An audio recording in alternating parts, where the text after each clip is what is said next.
108 மகாவேல் தங்கத்திலையும் வெள்ளியிலும் செஞ்சு உடனே முதல் தாட்ஸ் என்ன வந்ததுன்னா, உலகத்திலேயே மிக உயர்ந்த மகாபுருஷர் முருகர் கோவில் வந்து பத்துமலை மலேசியாவில் இருக்குன்னு உடனே கேள்விப்பட்டேன். எனக்கு தெரியாது இதுக்கு உண்மையாக மலேசியாவில் அவ்வளோ பெரிய முருகர் கோவில் இருக்குன்னே தெரியாது.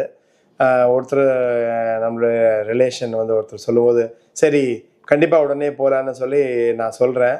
அதுக்கும் உடனே ஏற்பாடுகள். அதாவது இதை பல தடவை நான் இப்போ மீண்டும் மீண்டும் சொல்கிறேன், இது வந்து மிராக்கல் தான். அதாவது இந்தியாவில் உட்காந்துருக்கிற எனக்கு பக்கத்தில் இருக்கிற ஒரு கோயிலுக்கு போகணுன்னாலே ஏகப்பட்ட வந்து நமக்கு வந்து ஒரு செல்வாக்கு வேணும். அதில் வந்து யாராவது டிபார்ட்மெண்ட் ஆள் தெரியுமா, இல்லை யாராவது அர்ச்சகர் தெரியுமா அப்படின்னு நினச்சா தான் நம்ம சீக்கிரமாக போயிட்டு வர முடியும். இல்லைன்னா நம்ம அதாவது நார்மல் வழியில் போகணும், தர்ஷனில் போனோம்னா ஒரு 3 மணி நேரமோ, ஸ்பெஷல் தர்ஷனத்தில் போனால் 2 மணி நேரமோ இல்லை அப்படின்ற ஆகும்னு ஒரு பட்சத்தில் மலேசியா பத்துமலையில் அதாவது ஏற்பாடுகள் வந்து பார்த்தீங்கன்னா முருகராகவே வந்து எனக்கு கொடுத்த ஏற்பாடுகள்னு தான் நான் சொல்வேன். அதாவது மார்னிங் நாங்கள் வந்து ஃப்ளைட்டில் போய் இறங்கும் போதே அங்கே எங்களை ரிசீவ் பண்ண வந்து வராங்க. கூட்டிகிட்டு போய் உடனே நாங்கள் அதை வந்து அந்த வேல்கள் எடுத்து அந்த 108 வேல்கள் அப்படியே வெள்ளி தங்கமும் எடுத்துகிட்டு நேராக அந்த மலை மேலே ஏறுறோம். 272 படி ஏறுறோம்.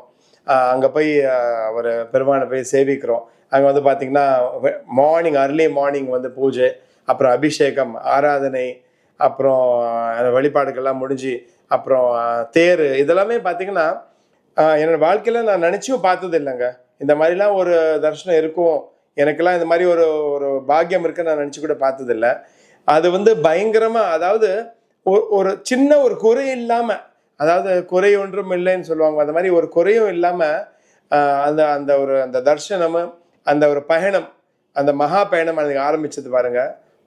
ரொம்பவே ஒரு சூப்பரான ஒரு ரொம்ப மகிழ்ச்சியான நிகழ்வுங்க. அந்த மாதிரி ஒரு வாழ்க்கையில் கொடுத்துருக்கிறது கண்டிப்பாக நான் வந்து பெருமைப்படுறேன்.